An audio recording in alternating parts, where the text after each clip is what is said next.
Welcome to my channel. இன்றைக்கி நம்ம பார்க்க போகிறது ஒரு ஃப்ளவரும் ஒரு மேங்கோ மோட்டிஃப் வச்சு ஒரு டிசைன் தான். ஃபஸ்ட்டு அந்த உள்ளே இருக்க ரவுண்டுக்கெல்லாம் நம்ம இந்த மாதிரி லூப் டிசைன் கொடுத்துக்கலாம். இது பேர் லூப் டிசைன், லூப் ஸ்டிச்சஸ் அப்படின்னு சொல்லிக்கலாம். அதாவது மிஷின் எம்ப்ராய்டரிலையும் நம்ம இந்த மாதிரி லூப் ஸ்டிச்சஸ் பண்ண முடியும். அதுக்கு இந்த மாதிரி ஒரு ஸ்டிக் எடுத்துக்கோங்க. ஸ்டிக் கடையிலே உங்களுக்கு நார்மலாக கேட்டால் கிடைக்கும். இந்த மாதிரி ஸ்டிக் எடுத்துக்கிட்டு அது மேலே இந்த லூப் க்ரியேட் பண்ணி ஸ்டிச் பண்ணணும். அந்த ரவுண்ட் ஷேப்க்கு ஏற்ற மாதிரி ஃபுல்லாக நம்ம ஸ்டிச் பண்ணணும்.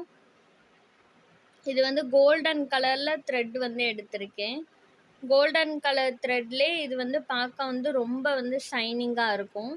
நெக்ஸ்ட்டு அந்த ஃப்ளவர் ஷேப் இருக்குது பாருங்கள், அது உள்ளே லீஃப் கொடுத்துக்கிறேன். ஷார்ப் லீஃபாக கொடுத்துக்கிறேன் பர்பிள் கலரில். வீடியோவை மிஸ் பண்ணாமல் ஸ்கிப் பண்ணாமல் ஃபுல்லாக பாருங்கள். ஃபுல்லாக பார்த்தா தான் உங்களுக்கு ஒவ்வொரு ஸ்டெப்புமே புரியும்.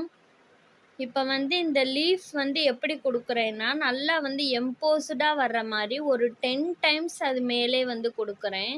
அந்த லீஃப் ஷார்ப்பாக வர்ற இடத்துல நம்ம வித்து பாயிண்ட் கம்மி பண்ணிக்கணும். அகல பாயிண்ட் வர்றப்ப அகலப்படுத்திக்கணும். அதே மாதிரியே ஒரு 10 டைம்ஸ் அது மேலே போடுறேன். போடும்போது நமக்கு நல்லா எம்போஸ்டாக திக்காக இருக்கும். இன்றைக்கி மிஷின் எம்ப்ராய்டரிலே ஒரு நியூ டைப்பான ஸ்டிச்சஸ் தான் பார்க்க போகிறோம். இந்த மாதிரி எம்போஸ்டாக போட்டாச்சு. எம்போஸ்டாக போட்டதுக்கப்புறம் அது மேலேயே இன்னொரு கலரில் நான் போடுறேன், ஸ்கை ப்ளூ கலரில். இந்த மாதிரி கான்ட்ராஸ்ட் கலர் நீங்கள் எடுத்துக்கலாம். கான்ட்ராஸ்ட் கலர் ப்ளவுஸுக்கு ஏற்ற மாதிரி நம்ம கான்ட்ராஸ்ட் கலராக போட்டோம் அப்படின்னா ரொம்ப அழகாக இருக்கும். இப்போ அந்த ஸ்கை ப்ளூ கலர்லேயும் நான் அதே லீஃப் ஷேப்பே அது மேலேயே திக்காக கொடுக்குறேன். இது ஒரு 5 டைம்ஸ் கிட்ட கொடுத்துக்கலாம். இப்போ ஃபுல்லாக கொடுத்தாச்சு. கொடுத்ததுக்கப்புறம் அந்த அவுட்லைன் இருக்குது பாருங்கள், அது மேலேயே நம்ம ஸ்டோன் செயின் வச்சு போடணும். அந்த லீஃப் பக்கத்தில் போடக்கூடாது. நான் வரைஞ்சிருக்கேன் பாருங்கள், வரைஞ்ச ஷேப்லேயே தான் நான் ஸ்டோன் செயின் வச்சு ஸ்டிச் பண்ணுறேன். ஷார்ப்பாக வர்ற இடத்துல கட் பண்ணிக்கணும். கட் பண்ணிவிட்டு நம்ம அந்த வளைவுக்கு ஏற்ற மாதிரி ஷேப் வச்சுட்டு தான் தைக்கணும். நாம் அப்படியே ஸ்டோன் செயினை வளைக்கக்கூடாது. வளைச்சோன்னா ஷேப் கிடைக்காது. இந்த மாதிரி கட் பண்ணி அந்த ஃப்ளவர் ஷேப் எப்படி போட்டிருக்கேனோ அதே மாதிரியே நம்ம ஸ்டிச் பண்ணிக்கலாம் எல்லாமே. இப்போ ஃபுல்லாக ஸ்டிச் பண்ணியாச்சு. இதை பார்க்கும் போதே நமக்கு ஹேண்ட் ஒர்க் மாதிரி இருக்கும். நான் போடுற வீடியோஸ்லாம் உங்களுக்கு பிடிச்சிருந்துச்சுன்னா ஒரே ஒரு லைக் மட்டும் கொடுங்க. அது எனக்கு என்கரேஜிங்காக இருக்கும் அடுத்தடுத்த வீடியோஸ் அப்லோட் பண்ணுறதுக்கு. இப்போ நெக்ஸ்ட்டு அந்த மேங்கோ ஷேப் இருக்குது பாருங்கள், அதில் வீட் ஸ்டிச் போடுறேன். இந்த மாதிரி நீளமாக போடுறது, மிஷினில் போடுறதுக்கு தான் வீட் ஸ்டிச் அப்படின்னு சொல்லுவோம். வீட் ஸ்டிச் ரொம்பவே யூனிக்காக இருக்கும் பார்க்குறதுக்கு.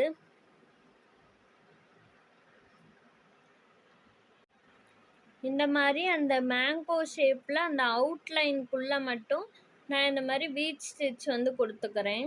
ஒரு மிஷின் எம்ப்ராய்டரிலே நம்ம டிஃப்ரெண்ட்டான ஸ்டிச்சஸ்லாம் போடும்போது பார்க்க ரொம்ப அழகாக இருக்கும் ஃபினிஷிங். இப்போ ஷார்ப்பாக வர இடத்துல நான் குட்டியாக கொண்டாந்து முடிக்கிறேன் பாருங்கள்.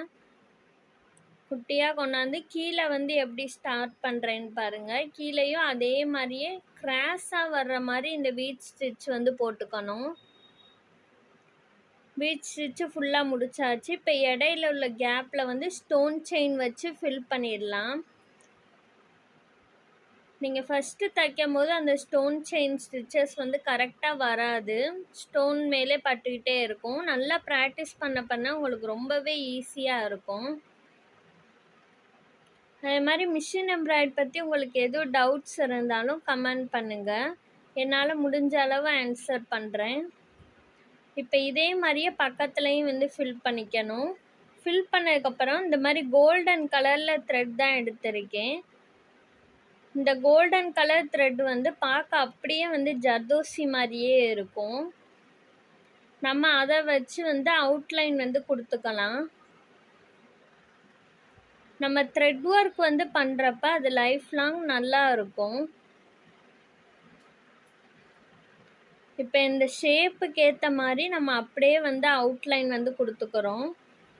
இந்த மாதிரியான கோல்டன் த்ரெட்டில் வந்து ஸ்டிச்சஸ் போடும்போது ரன்னிங் ஸ்டிச் மட்டும்தான் யூஸ் பண்ணணும்.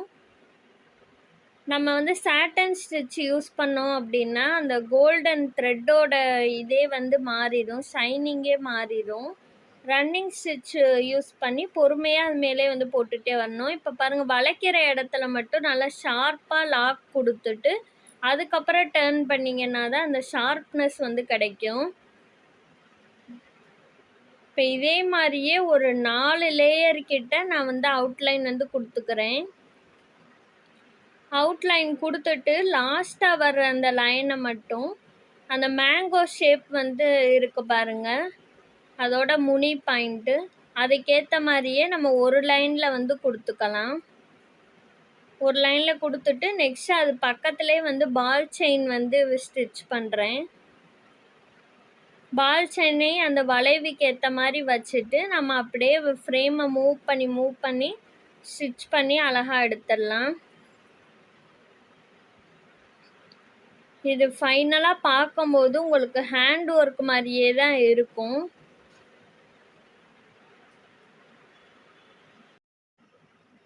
பால் செயின், ஸ்டோன் செயின் எல்லாமே நம்ம வந்து 2 mm ஸ்டிச்சஸ்லேயே வந்து போட்டுக்கலாம்.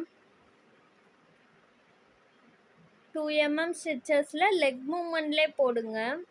இப்போ பாருங்கள், அந்த மேங்கோ ஷேப்புக்கு ஏற்ற மாதிரி நான் ஃப்ரேம் எப்படி மூவ் பண்ணுறேன்றத பாருங்கள்.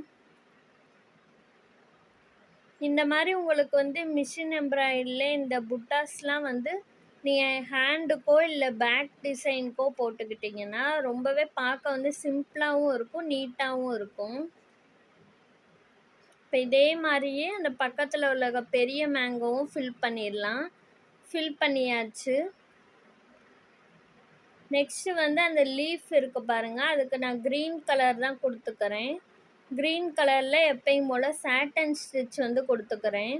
அந்த லீஃபோட ஷேப்க்கு ஏற்ற மாதிரி எப்படி கொடுக்குறேன்னு பாருங்கள். நம்ம எல்லாமே வந்து ஃப்ரேமை எப்படி ஹேண்டில் பண்ணுறோம், பெடல் கண்ட்ரோல், இது ரெண்டும் தான் ரொம்ப முக்கியம். அடுத்து அந்த லீஃபை சுற்றி நான் வந்து ஜரி த்ரெட்டில் வந்து அவுட்லைன் கொடுத்துக்கிறேன். எந்த ஒரு இதுக்குமே வந்து அவுட்லைன் கொடுத்தா மட்டும்தான் அதோட ஃபினிஷிங் வந்து நல்லாயிருக்கும். இப்போ அவுட்லைன் கொடுத்ததுக்கப்புறம் இப்போ தான் மெயினான இந்த இதே பார்க்க போகிறோம். நம்ம வந்து ஸ்டிச் பண்ணியிருந்தோம் இல்லையா, அதில் வந்து நடுவில் இந்த மாதிரி பிளேடை வச்சு நம்ம கட் பண்ணோன்னா நமக்கு நல்லா வந்து வெல்வெட் எம்ப்ராய்டரி மாதிரி சாஃப்டாக வந்து கிடைக்கும். இதுதான் இன்றைக்கி நான் சொல்லி கொடுக்குற நியூ ஸ்டிச்சஸ் மிஷின் எம்ப்ராய்டரியில். இதை கட் பண்ணும்போது ஒரு சாட்டிஸ்ஃபேக்ஷன் அவ்வளோ இதாக இருக்குது. இதை பார்க்கும்போது உங்களுக்கும் எப்படி இருக்குன்றத கமெண்ட் பண்ணுங்கள்.